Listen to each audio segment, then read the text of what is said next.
There's so much I tried to say yesterday. I think, the gist of it is that, we have been trying to follow what the science tells us is the safe thing to do on this. And I have consistently relied on the public health officer to help make a decision that's a very difficult decision to make. And I know what might be a politically popular decision with some people, but I'm not going to make a political decision for something that's really a health matter. And I've let him know over the past couple of months that he shouldn't worry about political considerations. He should tell me what he thinks the best thing to do is regarding health considerations. So that's in the context particularly of, the following kind of factoids. If you take the 7 counties from Baltimore County, Baltimore City, Anne Arundel, Howard, Prince George's, us, and Frederick, together, we're like almost 90% of the cases in the state of Maryland. If you take Baltimore County, Baltimore City, Prince George's County, and Montgomery County, you're looking at 72% of the cases in Maryland. And if you just look at Montgomery County and Prince George's County, you're looking at half the cases in Maryland. And what half the cases means is we've got a large number of people in the community who not only are sick, but they got sick from people who oftentimes don't know they're sick and are spreading the virus without anybody knowing they're spreading the virus. And that remains our biggest concern, are the people who are not yet showing signs of illness and may never show signs of illness, but are actually spreading viral particles. So that has contributed to our hesitancy to jump on board with opening things as quick as the governor did. I understand why he did what he did for counties where you could count the number of cases and the number of deaths on one hand, but that's not good advice for a county where, we've lost hundreds and hundreds of people and, have over 10,000 cases. So we've tried to be careful. We have posted our board of metrics for people to be able to see now, so they understand what the box is that we're working in. We are, there come some things that we're really focused on. One of the most important metric is the spaces in the ICUs. And there are days when our spaces in the ICUs are less than 20 spaces. These are the intensive care units. And when you've got less than 20 units, and if you're going to open things up, and if there's a risk of spiking another spike, the way this thing started, where cases increased pretty rapidly, there's no way we could handle more than 20 ICU cases. And so our concern was that whenever we open, we have to be prepared and have capacity to deal with what might happen if things go less well than everybody anticipates. This is a risk. There's no guaranteeing that any opening is a cakewalk. So we need to make sure we had the backup support. We needed to make sure that the number of tests we were doing is adequate. And so right now we're at 3.8%. Our target is 5%. I signed a contract with a company that's going to deliver over the next year around 1 million tests, if not more. We're signing a second contract with another company. We're going to make sure we can test people, that people in the workplace are able to get tested, that frontline workers and nursing home folks are going to be tested. So we wanted to make sure we had the testing in place. We also wanted to make sure that we had contact tracing in place. And I mean real contact tracing. People were doing contact tracing before, which consisted of finding out who you had contact with. And then we would find out whether those people were sick. And if they weren't sick, we'd say, well, go home. And if you get sick in the next 14 days, let us know. That is useless, because those people, until if they're getting sick, until they call us, are potentially spreading the disease in the community. So by the time they call us and they're sick, we then have to find out who they've had contact with, and then go back on this, tracking down who their contacts are and who's sick. Our testing capacity is going to allow us to combine testing with contact tracing. So when I know who you've had contact with, we go right out, get these people to get tested. We know very quickly now who the positives are. We can go right out and find out who they've had contact with. And if you follow this, at some point, you're very close to where the virus is. That is not going to get much chance to spread before we come in contact with people who may be asymptomatic, but may be in the process of developing the disease. That's a big win for us. And this is our testing. We did this on our own. We contracted because the state doesn't have enough tests. And the big deal about this is these tests are nasal swabs, and they're going to evolve to spit tests, which means I don't need nurses to give the tests. We'll be able to go to a workplace and drop off, we could drop off 50 kits at a nursing home and say, you need to test your workers and get us the results back. So all of this said, we were trying to build an environment in which case it was safer to open. So I had a press conference on Wednesday. The governor was going to make an announcement on Wednesday night.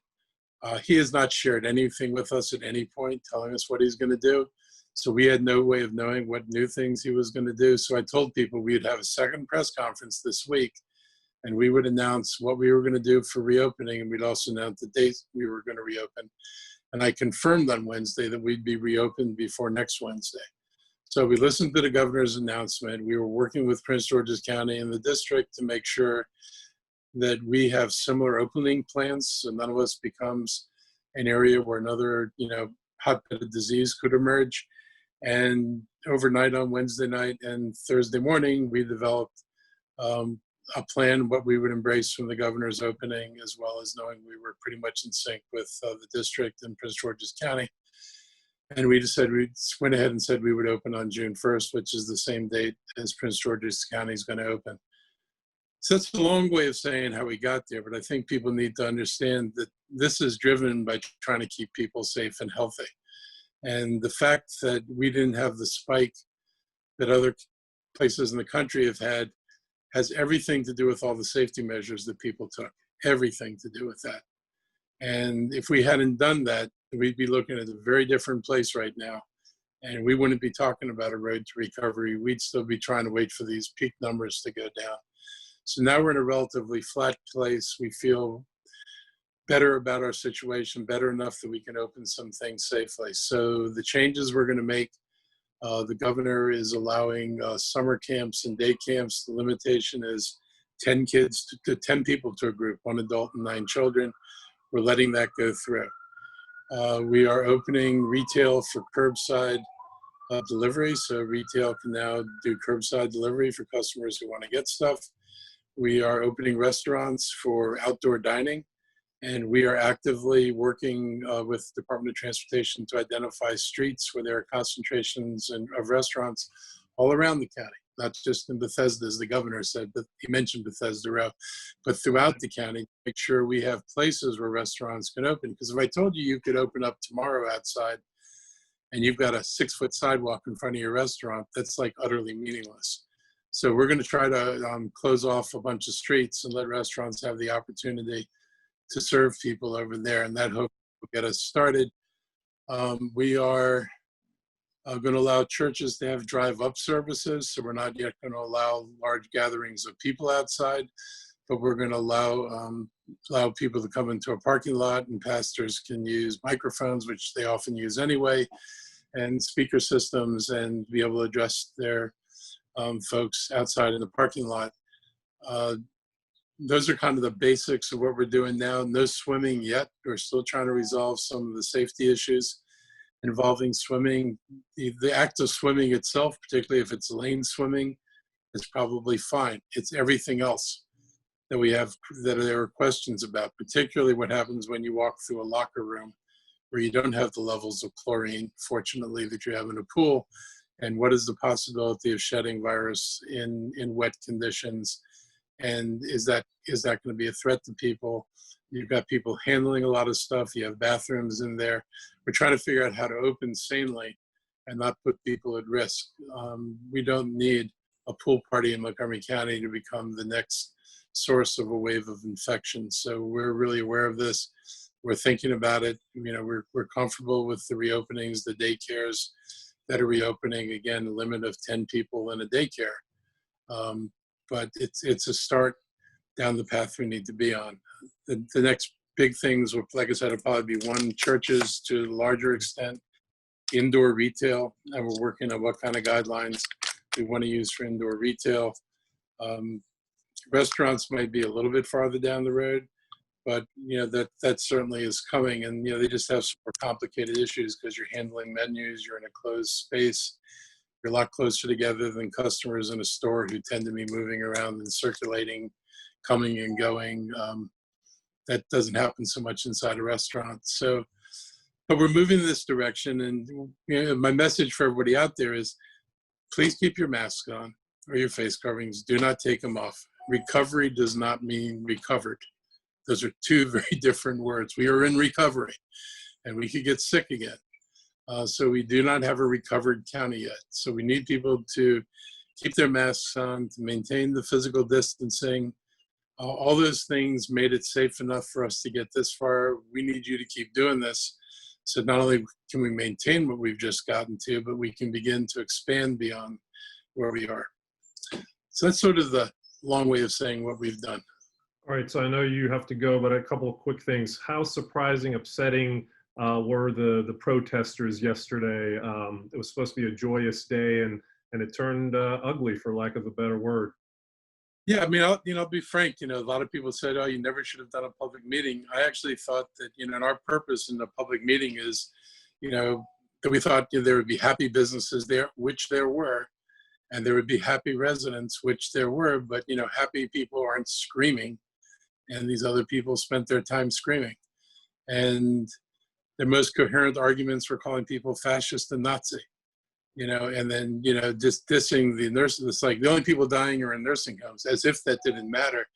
And oh, by the way, the infections in nursing homes came from people from the outside of the nursing home, people you and I are circulating with.